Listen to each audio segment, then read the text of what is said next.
What is good, everyone? Welcome to the channel. My name is Paul and I make videos about Japanese society, life, and culture from the viewpoint of a long-term foreign resident. Apologies for the unorthodox introduction. I don't normally introduce videos like this, but I wanted to explain why I did not drop my usual video last week.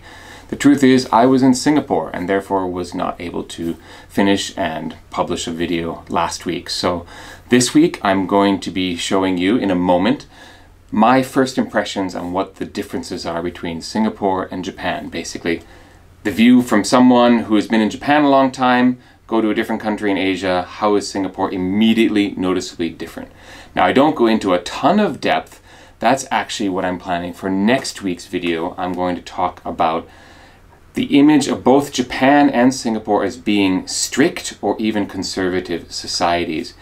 And I'm going to go into details on how I think that's kind of true, but how they're strict and conservative is completely different. So please look for that video next week. All right, that's enough of this intro. Let's go to me last week in Singapore. Go. Good morning, everyone. Notice anything different? I am in Singapore, and this is my first trip outside of Japan since the coronavirus pandemic. It felt good to be on a plane again, I'm not gonna lie. Now, I'm just gonna do a quick list of the 4 most immediately noticeable things that are different once you arrive in Singapore compared to Japan. The first is no masks.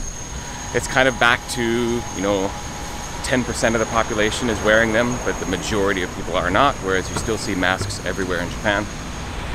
Second thing is the traffic.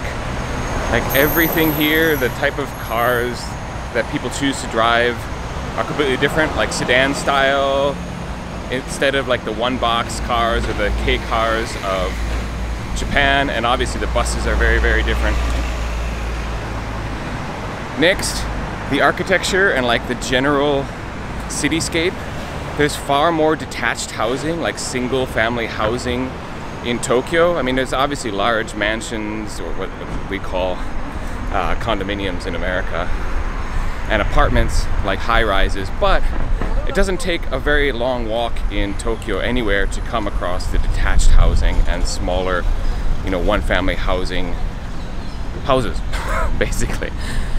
And the third thing that is immediately, I guess this is the fourth thing that's immediately different, is the weather. Obviously, Japan has 4 seasons. We are in winter right now. Singapore, on the other hand, feels like Yokohama in June or so. So some quick differences that you're going to immediately notice if you go from Japan to Singapore. And I'm gonna do a bunch of short videos like this while I'm here in Singapore because I'm not gonna have time to do my usual weekly video. But if you're interested in my usual Japan content, please subscribe because I will be, as always, dropping videos every Friday once I'm back from Singapore, and I'm only here for a week. So thanks for watching. I'll catch you on the next one. Peace.